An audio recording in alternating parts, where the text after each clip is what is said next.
Thanks, Gary.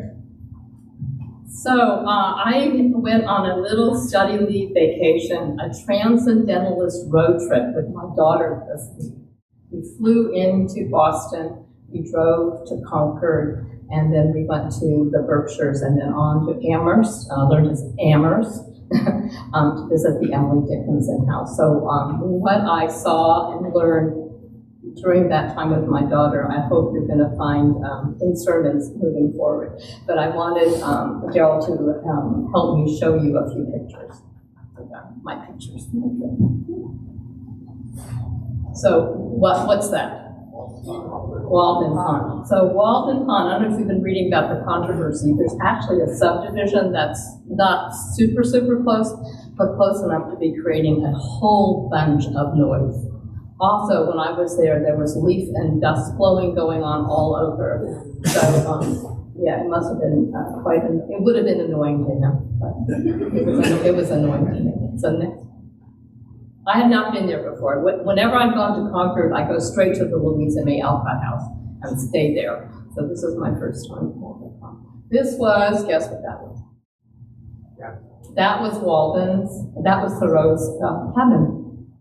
It's a facsimile of the cabin. It's like that's my one. I want to show you that one. This is very, very small. A little bed. There's a bedpan in there somewhere. You can't see it very well. A chair, a stove. So here's the thing about Thoreau. He's kind of a fake, you know. Like he only lived there less than 2 years. He very frequently left there. He especially liked to take his laundry back home to his mother. She brought him food and stuff. And then people from all over the world, he was pretty well known by then, would come and talk to him about his civil disobedience work and stuff. So he was a sociable kind of guy. So he wasn't spending all his time in isolation. And also, it just isn't an isolated spot. It wasn't then. Concord was a thriving little town. He wasn't very far away from it. But he got a lot of mileage from it, so. Now I will show you. I had not been to Amherst, Massachusetts, and Emily Dickinson, you'll hear when I speak about her later in the year, is what I call an almost Unitarian. She was a transcendentalist. She just never set foot in any churches, but I really do think we can claim her. That is her father's house. It's up a hill. Her father was a distinguished, I'm thinking, representative. He worked in Washington. He actually dropped dead when he was like speaking before Congress. He wanted to make sure people thought he was a big deal. So he built a hill up to the house.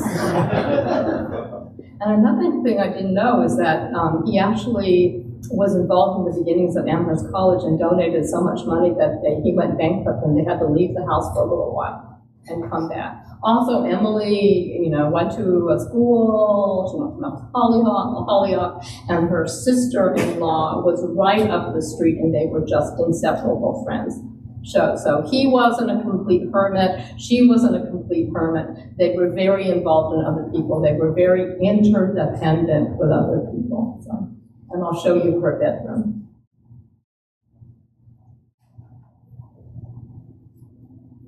There it is. That's her bed. But she didn't spend all that much time in her bed. She liked to bake. How many of you know? She was a really big baker, and she also liked to garden. That was her connection with the interconnectedness of all existence. She went back and forth between her sister and brother's house. And this bedroom is by far the nicest bedroom in the whole house. She was clearly the popular kid with her father. And her sister was probably pretty pissed off most of the time. Anyway, it's a very beautiful room, and it looks out on the street. She was also known to lower baskets full of goodies to the kids, and she was very close to her nephew. So she wasn't all that antisocial. So anyway, share that with you, and hopefully there'll be, I consider myself kind of a Jewish humanist transcendentalist. So you'll get some transcendentalism during this year. It's absolutely true that transcendentalism was the main philosophical thrust of Unitarianism in the mid-19th century. We owe a lot of what we are to transcendentalism. So I was really happy to go on the field trip. So I am going to read from a sermon I wrote in 2013, which is kind of odd, so it's become kind of a reading now. It's called A Failure of Kindness. We live near our town's high school and a women's college. Their school years both ended before June, so they are well reopened again now with a new class of freshmen, reminding me of how many graduations we have either witnessed or been aware of in our neighborhood over the years. The stream of families bearing cameras and gifts, ubiquitous congratulatory line signs, commencements and with them the wearing of hot, unattractive robes, silly flat hats with tassels, the thousands of blurred photos of elated or indifferent graduates walking across thousands of stages in auditoriums and stadiums. Some years marked and marred by controversies over speakers invited and speakers protested against and speakers backing out. But ordinarily, the actual addresses given, the words spoken, fade quickly away. How many of you remember the commencement address in the college you graduated with, or even who gave it? Not so with one particularly memorable, even newsworthy convocation speech delivered at Syracuse University by creative writing professor George Saunders, whose words of advice to the class of 2013 focused on what he regretted as an old person. He told them he did not regret working terrible jobs like being a knuckle puller in a slaughterhouse, skinny dipping in a river in Sumatra and seeing 300 monkeys pooping in that river, the one he had just been swimming in, causing him to be terribly sick the next 7 months. No, he did not regret these unforgettable events or the more everyday gaffes and humiliations.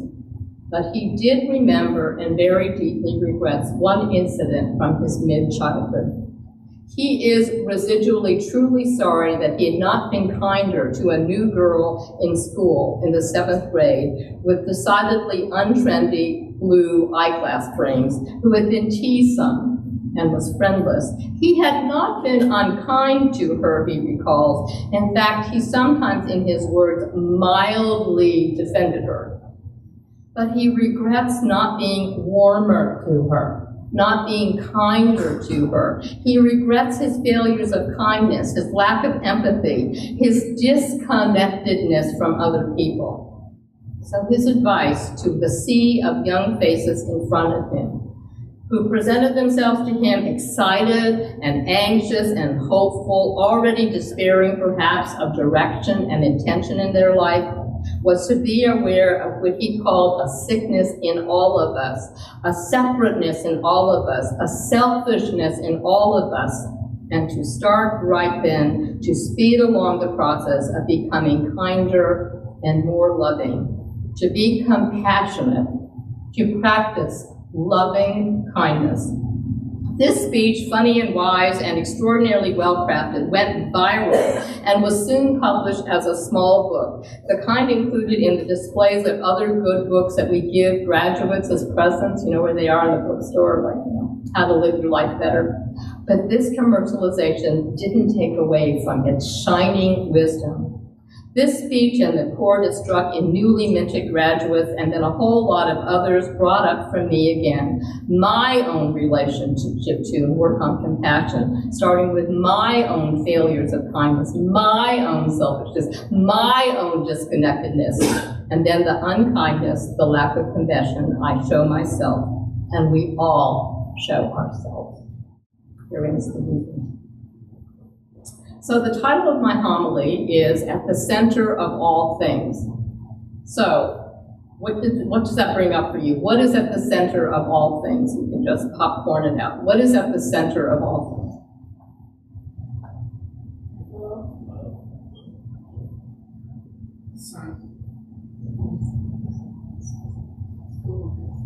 Say it again. Food? That's good. Okay, other things?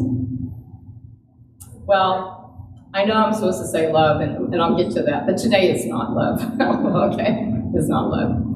A few months back now, after years of drafts, years of heated discussion, yes, years of division, our Unitarian Universalist Association General Assembly passed a bylaws revision of our shared values for the first time since 1987.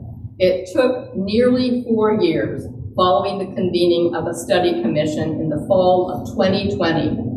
On the way to a final overwhelming, by the way, 80% affirmative vote in support of these changes. There have been focus groups, there have been individual interviews, there have been congregational surveys and Zoom discussions, all the usual ways that Unitarian Universalists make change over many, many, many years.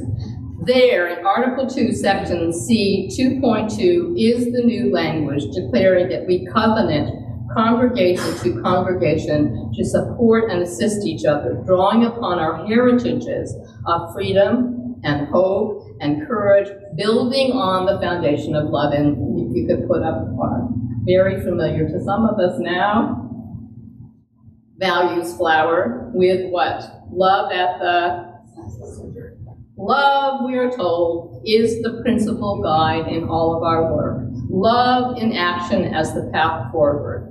Who can argue against this?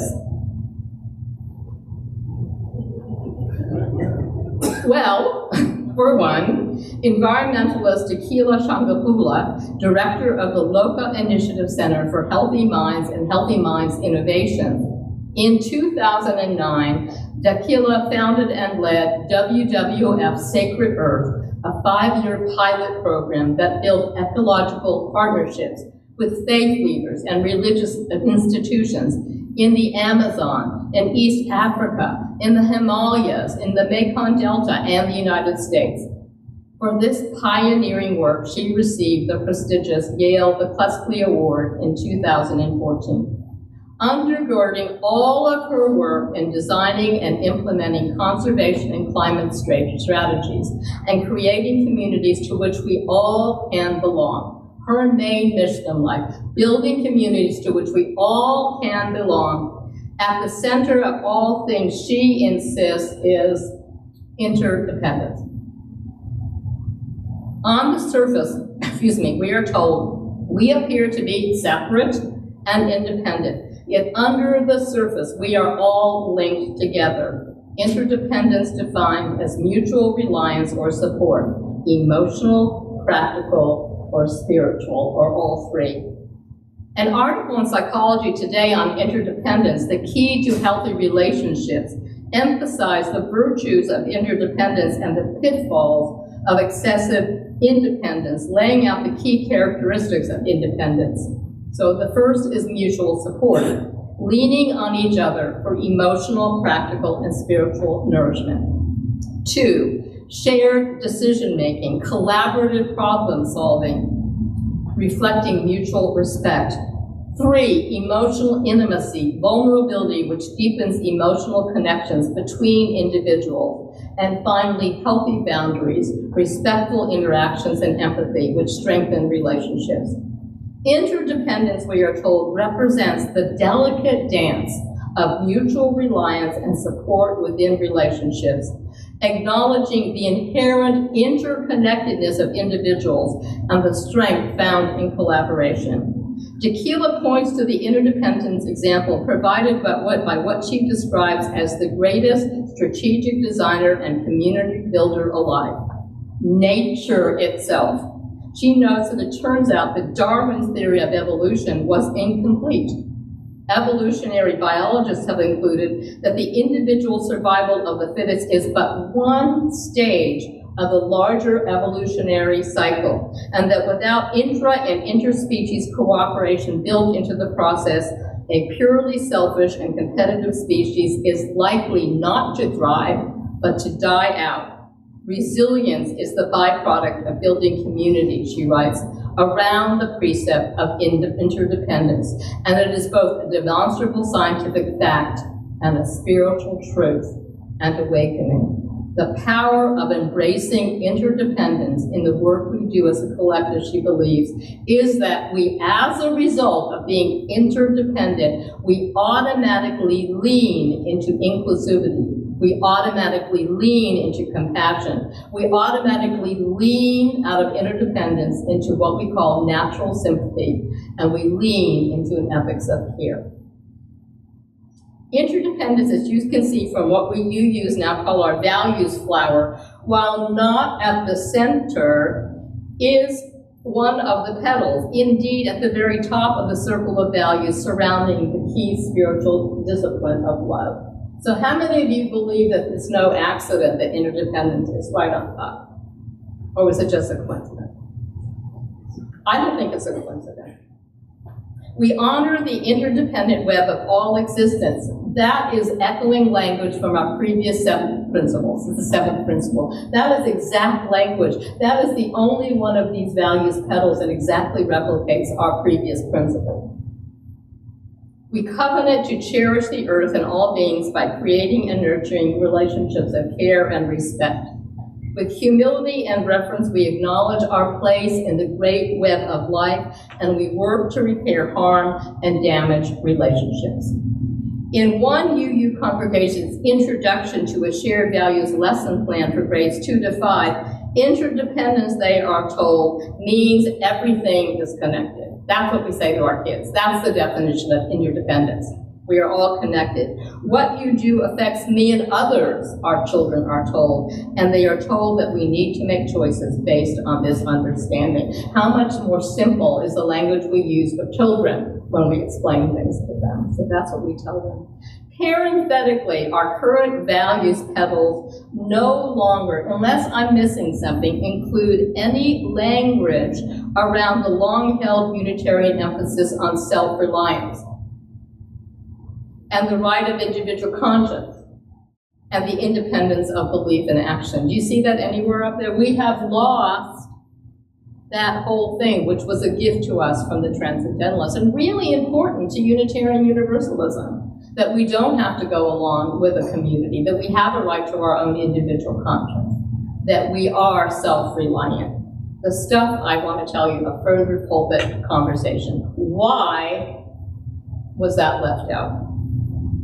What does it look like to embrace interdependence at the center of all things? At least for this conversation this morning, I want to do it through the lens of what we call compassionate communities. How many of you have heard of that?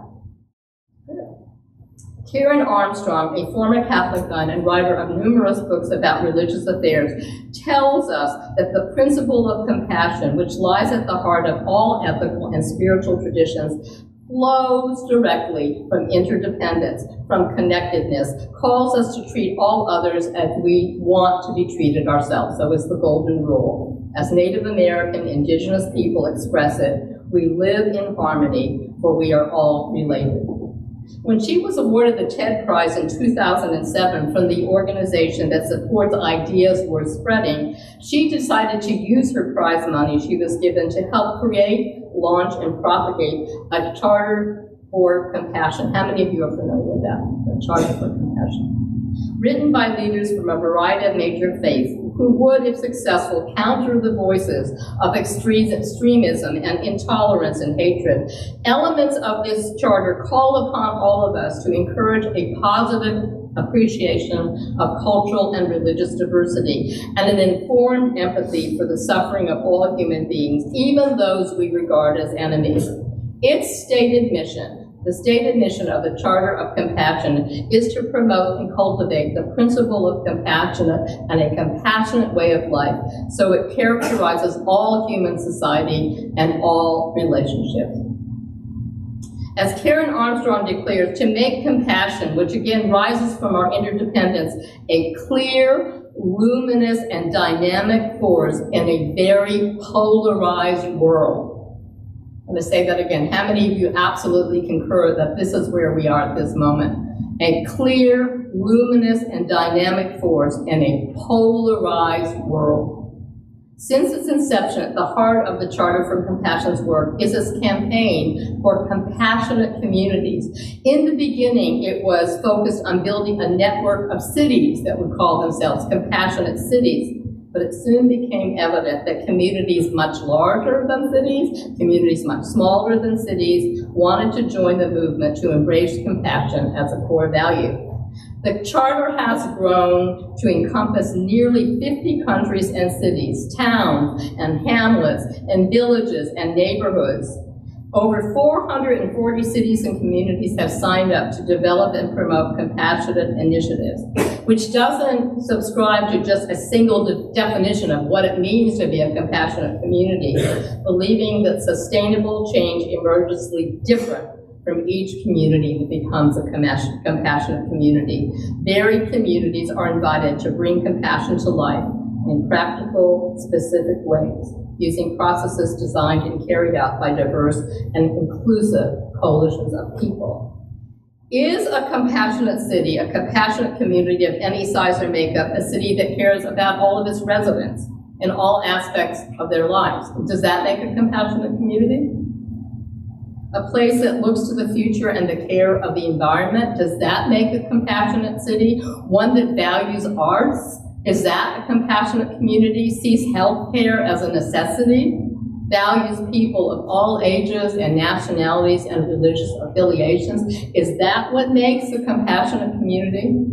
So here's a question for any of you here. I could never determine whether or not Auburn or Opelika or any other nearby place have ever signed on to the Charter. Do you know that we have?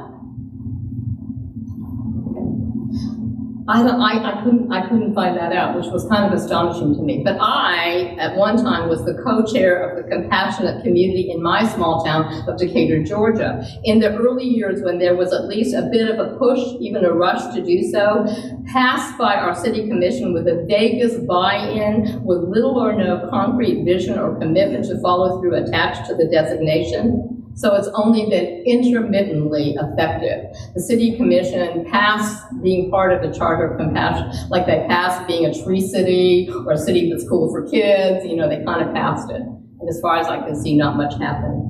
And therein lies one of the major challenges for this initiative or any initiative. A city council or commission or state house vote to become a compassionate community may mean as little as being yet another symbolic proclamation or media moment, or as much as becoming a meaningful, even rigorous framework for planning, for regulating, for budgeting, for becoming livable for all. There have been some model compassionate community initiatives around the use of drugs, around gang violence, around lack of equitable health care, around youth empowerment. In various parts of the country, it really has meant something. Louisville, Kentucky, of all places in particular, has launched some very powerful citywide campaigns, including their mayor's Give a Day Week, where the entire city makes time for volunteering and acts of interconnection and compassion. And then they have what they call, and I love it, a compassion bench project, designed to provide safe spots around the city for kids to sit with elders and talk about what they think compassion is, and a community cleanup of a vandalized mosque. So here's a question to you. What if AUUF launched its own compassionate community in the coming year? What if we did? Its own effort to place interdependence at the heart of who we are, or at least one of the hearts of who we are. What if we invited other faith communities and human rights partners to join in, focusing on which arenas seem the most pressing to all of us, for doing unto others as we would have done to ourselves? And if so, how would we do that? Would it continue to be food security and reduction of school lunch debt? Raise your hand. Would that be something we would be interested in? Would it be trans safety? Would that be something we're interested in? Would it be death penalty advocacy? Is that something we could do? All framed by the value of compassion and the need for interdependence. Karen Armstrong reminds us that, quote, a compassionate city, a compassionate community is an uncomfortable community. A community that is uncomfortable when anyone is homeless or hungry. Uncomfortable if every child isn't loved and given rich opportunities to grow and to thrive. Uncomfortable when any group anywhere in the world is marginalized or oppressed. Uncomfortable when we err too much on the side of rugged independence and self-sufficiency, either individually or places like this or out in the world. Uncomfortable when we don't treat our neighbors as we would wish to be treated. So she suggests, may we live in uncomfortable places with interdependence at our center. May it be so.